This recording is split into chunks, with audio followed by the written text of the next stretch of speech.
الحمد للہ نحمده ونستعینه ونستغفره ونؤمن به ونتوکل علیہ ونعوذ باللہ من شرور انفسنا ومن سیئات اعمالنا من يهده الله فلا مضل له ومن يضلله فلا هادي له ونشهد أن لا إله إلا الله وحده لا شريك له ونشهد أن سيدنا وسندنا وشفيعنا ومولانا محمدا عبده ورسوله صلى الله تعالى على خير خلقه محمد وآله وأصحابه أجمعين أما بعد فأعوذ بالله من الشيطان الرجيم بسم اللہ الرحمن الرحیم حرمت علیکم المیتۃ والدم ولحم الخنزیر وما أهل لغیر اللہ بہ والمنخنقة والموقوذة والمتردية والنطيحة وما أكل السبع إلا ما ذكيتم وما ذبح على النصب وأن تستقسموا بالأزلام ذلكم فسق اليوم يئس الذين كفروا من دينكم فلا تخشوهم واخشون اليوم أكملت لكم دينكم وأتممت عليكم نعمتي ورضيت لكم الإسلام دينا صدق اللہ العظیم وصدق رسولہ النبی الکریم ونحن على ذلك من الشاہدین والشاکرین والحمد للہ رب العالمین۔ محترم ناظرین، سامعین کرام، السلام علیکم ورحمۃ اللہ وبرکاتہ۔ دین و دنیا کا یہ پروگرام اقرا ٹی وی چینل پر آپ کے سامنے پیش کیا جا رہا ہے۔ ہم یہاں لوکل برانچ سے اپنے تمام اور ساتھیوں کے ساتھ آج بروز اتوار آپ کے سامنے حاضر ہیں، اور جتنی بھی ہمارے سامعین ہیں اگر ہمارے ساتھ رابطہ قائم کرنا چاہیں تو آپ رابطہ قائم کر سکتے ہیں۔ خاص طور پر خواب، اس کی تعبیر اور دینی رائے، فتویٰ، مشورہ یا اور کسی اہم چیز کے متعلق آپ بات چیت کرنا چاہیں، آپ ہمارے ساتھ رابطہ قائم کر سکتے ہیں۔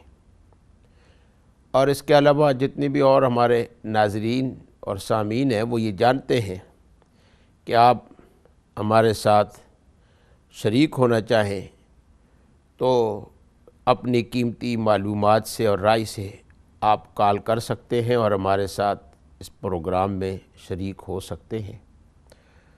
اور آپ میں سے بہت سارے حضرات، مائیں بہنیں اور چاہنے والے اور دوسرے ساتھی جو اس پروگرام کا اور اس ٹی وی چینل کے ساتھ جن کا ربط رہتا ہے وہ ہمارے ساتھ اس پروگرام میں شریک ہوتے ہیں۔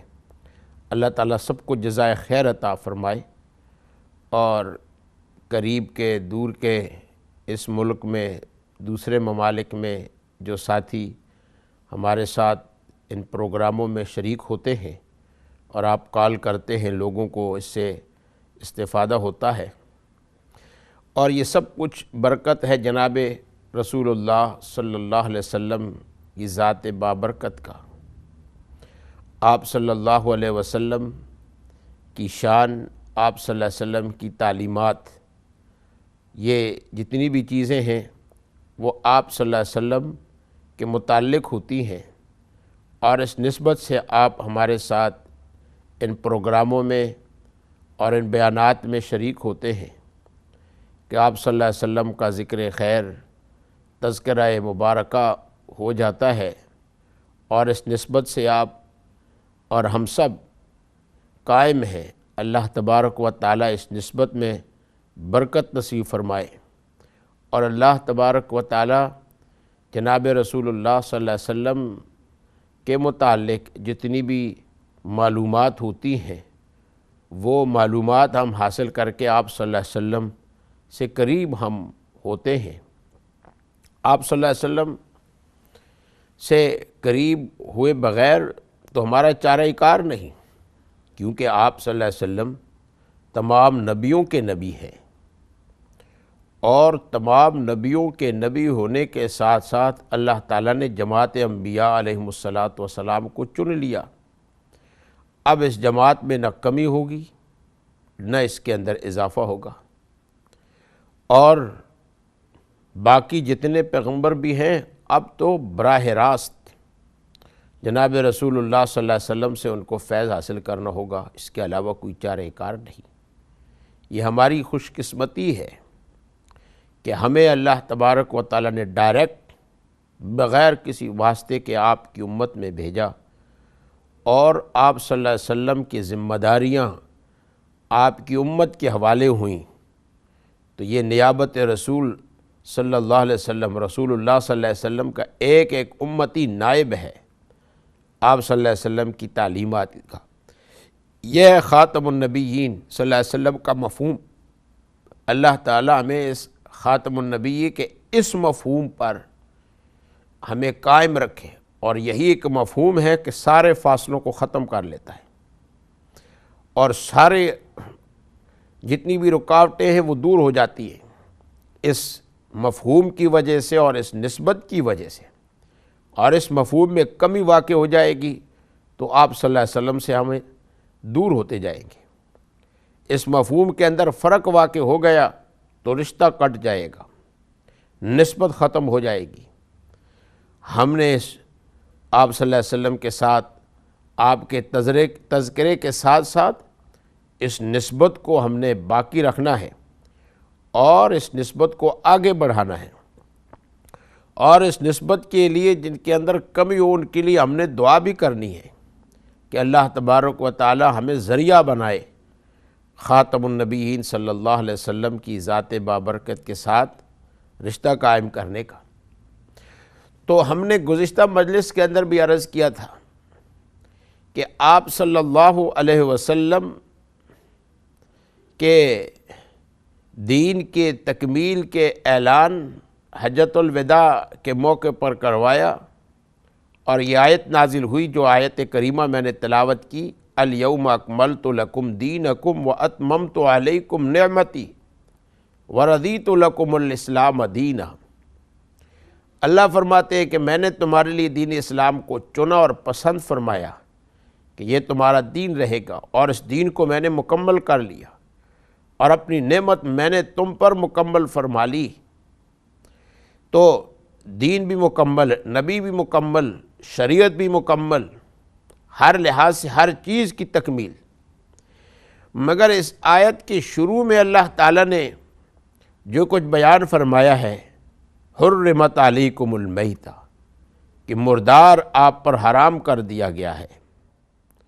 مردار کے متعلق میں نے آپ کو گزشتہ مجلس میں سمجھانے کی کوشش فرمائی کہ آپ صلی اللہ علیہ وسلم کا تذکرہ مبارک ربیع الاول کے مہینے میں ہم نے بڑا ذکر خیر کیا، نعتیں بھی سنی، نشید بھی ہم نے سنی، اور اس طریقے سے کئی ہم نے مجالس بھی قائم کی، اور ان مجالس میں آپ صلی اللہ علیہ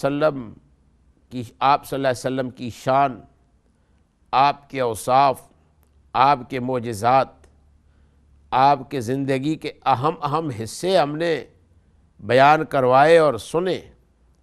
بالخصوص آپ صلی اللہ علیہ وسلم کی پیدائش مبارک، ولادت شریفہ کا تذکرہ، یہ ہم نے اس بابرکت مہینے میں کثرت کے ساتھ تذکرہ کر کے اپنے ایمان کو اور جو ہمارا تعلق ہے جناب رسول اللہ صلی اللہ علیہ وسلم کے ساتھ، اس تعلق میں ہم نے اضافے کا ذریعہ کیا۔ تو اس تذکرے میں ایک چیز اہم وہ اس آیت میں جو بیان کی گئی ہے، اور یہاں دین کی تکمیل اور دین کے یہ فضائل اور مناقب، اور پھر اس آیت کے شروع میں اللہ تعالیٰ نے جو فرمایا کہ مردار حرام کیا گیا۔ اب یہاں پر آپ اندازہ فرمائیں کہ آج کے اس دور سے ہٹ کر اگر ہم اس آیت پر غور کریں، دین مکمل ہو رہا ہے اور اللہ تعالیٰ اعلان فرما رہے ہیں، مگر اس سے پہلے اللہ فرما رہے ہیں المیتہ، مردار حرام کیا گیا ہے۔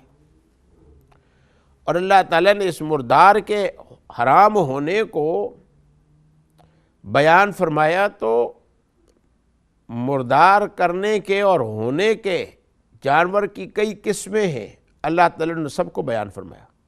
حرمت علیکم المیتۃ والدم ولحم الخنزیر والمنخنقۃ والموقوذۃ والمتردیۃ والنطیحۃ وما اکل السبع۔ مردار ہونے کا ایک صورت یہ ہے کہ جانور کا گلا دبا دیا جائے، دبائیں گے، کوئی رگ دبا دی، زیادہ زور دیا تو وہ بھی مردار ہو جائے گا۔ جانور کو دھکا دے دیا اور اس کو دبوچا تو مردار ہو جائے گا۔ جانور خود پہاڑ کے اوپر چڑھا، چھلانگ لگائے اور نیچے کو گرا، اور فاصلہ زیادہ تھا، نیچے گرے گا، ٹوٹ کر ہڈیاں پسلیاں اس کی ٹوٹ جائیں گی، جانور مر جائے گا۔ جانور آپس کے اندر بھی اب اکٹھے ہوتے ہیں، زور مارتے ہیں، سینگ مارتے ہیں ایک دوسرے کو، تو جانور ایک دوسرے کے سینگ مارنے سے مر جاتے ہیں۔ جی ایک کال ہم لیتے ہیں۔ السلام علیکم ورحمۃ اللہ وبرکاتہ۔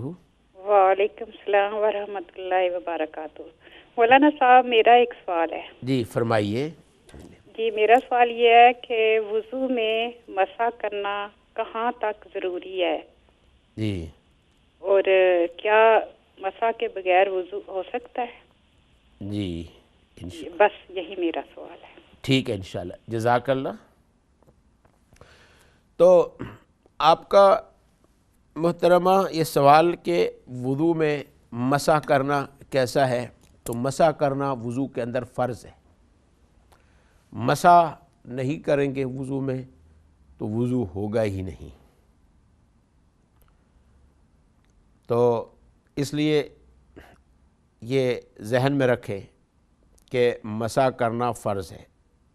اب کتنی مقدار کا کرنا ہے، کتنا فرض ہے، اس بحث میں ہم نہیں جاتے۔ مسح کرنا کس کو کہتے ہیں اس کو ہم بیان کرتے ہیں۔ السلام علیکم ورحمۃ اللہ وبرکاتہ۔ وعلیکم السلام ورحمۃ اللہ وبرکاتہ۔ مولانا صاحب کیا حال ہے آپ کا؟ جی الحمدللہ بہن، خیریت سے ہیں آپ؟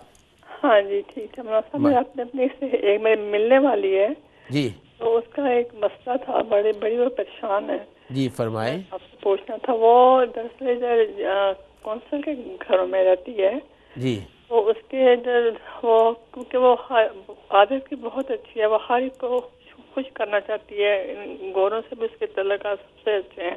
جی تو لیکن ہمارے مذہب میں ان کے مذہب میں بہت ڈفرینس ہے، تو وہ کہتی ہے کہ میں وہ پرسوں کھڑی ہو کے شام کو ایک گورا ہے، اس سے کافی ایج کا، اس سے بات کر رہی تھی، تو اس نے کوئی ناجائز حرکت اس کے ساتھ کی ہے، تو وہ بڑی سخت پریشان ہے، وہ میری جو ملنے والی بہت سخت پریشان ہے. وہ کہتی ہے اس میں میرا تو کوئی قصور نہیں, میں تو اس کو بالکل کچھ نہیں سمجھتی, اپنا بڑا بھائی یا اس طرح سمجھتی ہوں.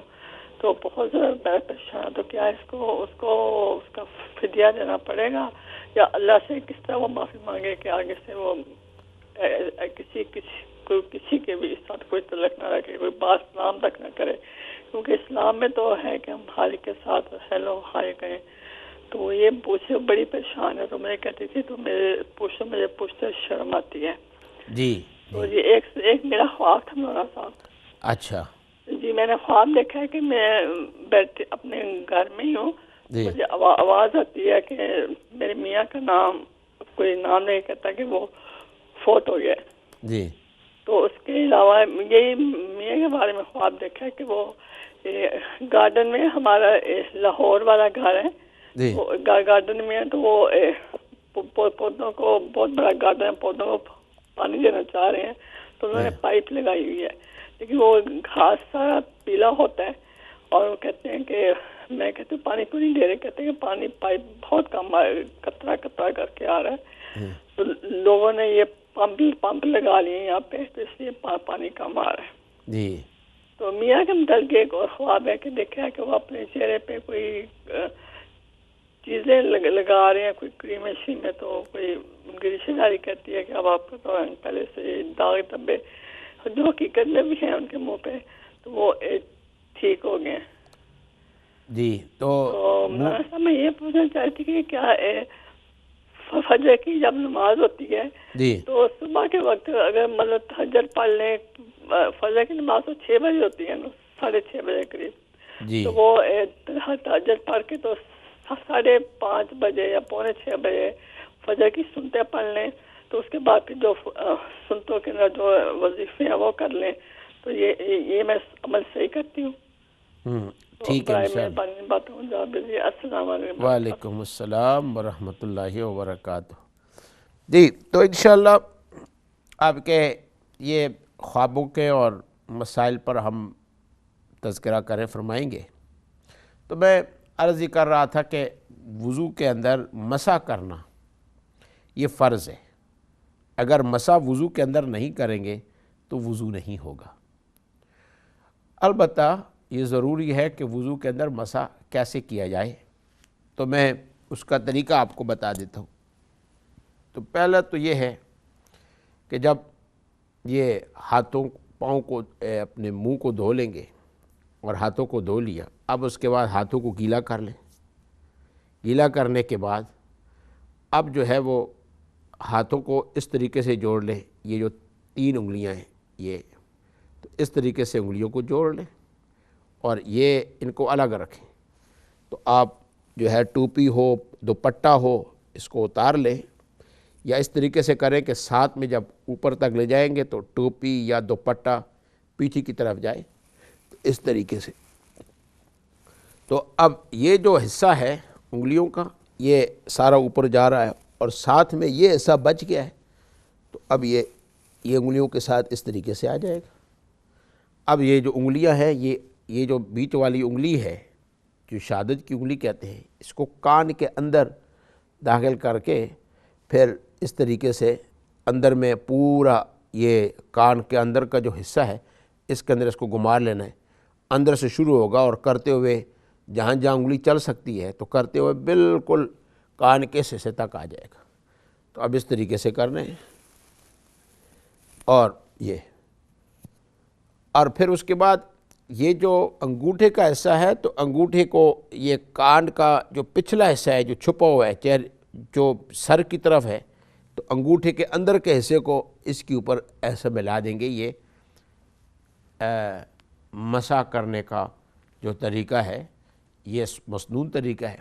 اس طریقے سے پورے سر کا مسح ہو جائے گا اور کانوں کا بھی مسح ہو جائے گا. دوبارہ پانی لینے کی ضرورت بھی نہیں ہوگی.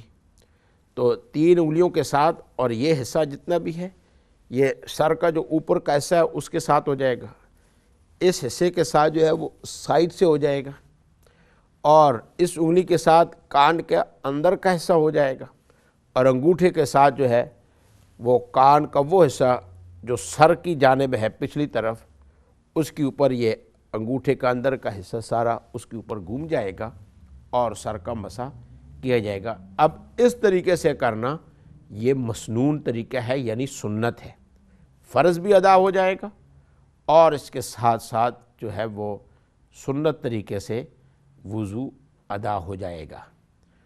تو سر پر جب مسح کریں تو دوپٹہ ہو تو دوپٹے کے اوپر نہیں کیا جائے گا، ٹوپی ہے تو ٹوپی کے اوپر مسح نہیں کیا جائے گا، امامہ باندھا ہوا ہے تو امامے کے اوپر مسح نہیں کیا جائے گا، بلکہ جس طرح میں نے بتایا ہے کہ اس کو نیچے تک لے جانا ہوگا اور بالوں کے اوپر اس کا مسح کیا جائے گا۔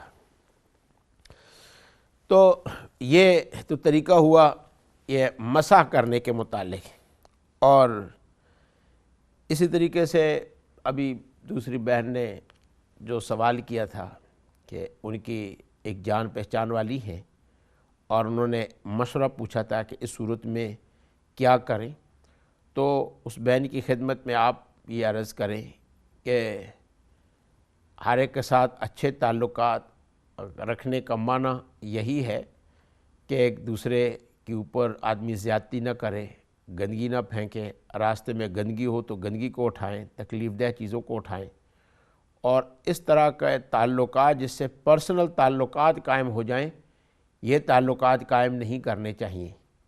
گھر میں کسی کے بلا ضرورت آنا یا جانا، جی تو یہ سارے ان سب چیزوں سے رکنا چاہیے، اور یہ جو انہوں نے ان پر زیادتی کی ہے وہ محض اس وجہ سے کہ ان کے ساتھ ہو سکتا ہے کہ آنا جانا بھی ہو، زیادہ دیر تک کھڑے رہ کر کے بات کرنا بھی ہو، تو اس معنی کے ساتھ کہ آپ ایک دین کی خدمت کرتے ہوئے کسی کے ساتھ اچھے طریقے سے پیش آ رہے ہیں تو دوسرے نے اس کو کچھ اور مطلب اس کا سمجھ لیا اور اس کی وجہ سے حیوانیت غالب آ گئی، تو یہ ساری کے ساری یہ شرارتیں ہیں، خباثتیں ہیں، تو اپنے آپ کو اس سے بچانا چاہیے۔